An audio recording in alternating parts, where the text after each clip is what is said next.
चलिए दोस्तों, तो कैलकुलेशन के साथ इसको समझ लेते हैं। हम बात कर रहे हैं child money back table number 932 की। एलिजिबिलिटी की अगर मैं बात करूं, ये 0 ईयर टू 12 ईयर है।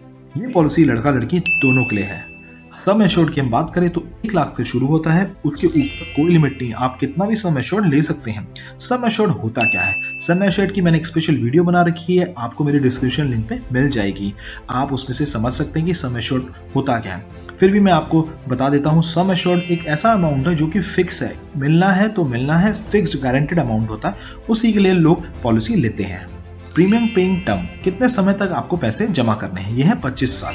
ये पॉलिसी ही 25 साल की है पूरी। ये मैच्योरिटी भी 25 साल में ही देगी, बीच में मनी बैक मिलेगा। कैसे मिलेगा उसको समझ लेते हैं। मान लीजिए किसी बच्चे की उम्र 5 साल की है, तो उसका जो बचा हुआ टर्म है वो 20 साल का रहेगा, क्योंकि 25 साल में तो मैच्योरिटी मिल ही जानी है। मान लीजिए किसी बच्चे की उम्र 10 साल की है, तो उसका जो बैलेंस का टर्म रहेगा वो 15 साल का रहेगा। 10 + 15 यानी कि पूरे 25 साल में मैच्योरिटी मिल ही जाती है। एक एग्जाम्पल के तौर पे समझते हैं, एक बच्चे की उम्र 3 साल की है, उनका जो प्रीमियम पेइंग टर्म है वो 22 साल का है, और सम एश्योर्ड जो कि 10 लाख रुपए का। मनी बैक की हम बात करें तो मनी बैक की कैलकुलेशन भी आपको बता दूं। इस पॉलिसी में जिसका सम एश्योर्ड 10 लाख का है, उसमें 18 साल की उम्र में 10 लाख का 20% यानी 2 लाख रुपए फैमिली को मिलता है।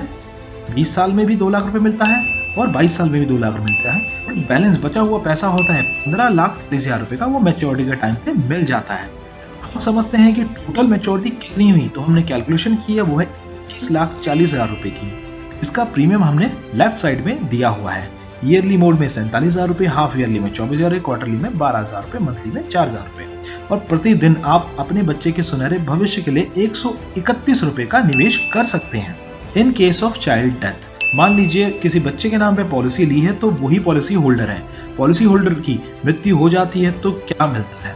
अगर बच्चे की उम्र 8 साल से ऊपर है तो उसका रिस्क कवर तुरंत चालू हो चुका है। सबसे पहले समझना जरूरी है कि रिस्क कवर कब स्टार्ट होने वाला है। 8 साल की उम्र में बच्चे का रिस्क कवर तुरंत चालू हो जाता है। अगर बच्चा 8 साल से कम है तो 2 साल तो लगते हैं रिस्क कवर चालू होने में। अगर बच्चे की उम्र 7 साल की अभी है, अगले साल वो 8 वर्ष का हो जाएगा, तो बच्चे का रिस्क कवर 8 साल से ही चालू हो जाएगा। एग्जाम्पल के तौर पे इसको फिर से समझते हैं। एक बच्चे की उम्र 3 साल की है, अगर मान लीजिए पॉलिसी होल्डर यानी कि जो बच्चा है, पॉलिसी होल्डर की मृत्यु 10 साल की उम्र में हो जाती है, तो क्या मिलता है?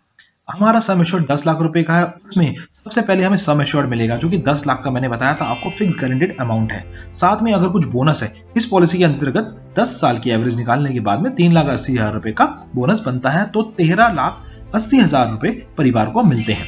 यानी कि बच्चे जो पॉलिसी होल्डर है उनकी अगर 10 साल बाद मृत्यु हो जाती है तो ये चीज आपको समझ में आ गई। अब हम बात करते हैं, अगर रिस्क कवर स्टार्ट नहीं हुआ था तो क्या होता है। रिस्क कवर स्टार्ट नहीं हुआ था तो टोटल पैसा जो आपने जमा किया है वो सारा रिफंड हो जाएगा, जो उसका टैक्स है वो कट जाएगा, बाकी सारा पैसा प्रपोजर को मिल जाता है।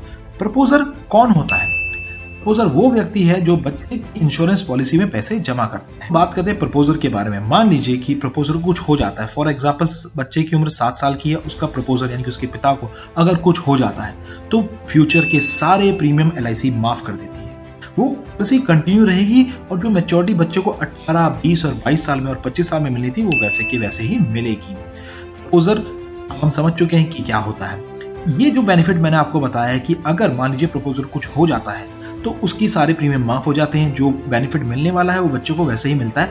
उसके लिए आपको PWD राइडर जरूर चुनना है दोस्तों। PWD राइडर का ही फायदा है, जिसकी वजह से ये पॉलिसी में अगर पिता को कुछ हो जाता है तो बच्चे को कुछ जमा करने की जरूरत नहीं है, वो पॉलिसी कंटिन्यू रहेगी, मैच्योरिटी भी मिलेगी, मनी बैक भी मिलेगा। टैक्स बेनिफिट की मैं बात करूं तो tax benefit under section 80C के अंदर आता है। मैच्योरिटी और डेथ क्लेम के टाइम पे सेक्शन 1010D के अंदर आता है, जिसमें आपका जो को पैसा मिलता है उसमें कोई टैक्स नहीं कटता है। सेटलमेंट की बात होती है। सेटलमेंट 2 टाइम पे होती है, एक मैच्योरिटी के टाइम पे, एक डेथ के टाइम पे। सेटलमेंट मतलब आपको जो अमाउंट मिलने वाला है वो किस रूप में आपको चाहिए, एक ही बार चाहिए, या monthly, half yearly, quarterly, yearly चाहिए, या 5-5 साल के गैप के बाद चाहिए। ध्यान रहे ये चुनाव सिर्फ पॉलिसी होल्डर ही कर सकता है। आशा करता हूँ चाइल्ड मनी बैक में मैंने आपको सारी की सारी इन्फॉर्मेशन दे दी होगी। अगर आपके मन में कोई डाउट है तो आप मेरे कमेंट बॉक्स में मुझसे पूछ सकते हैं।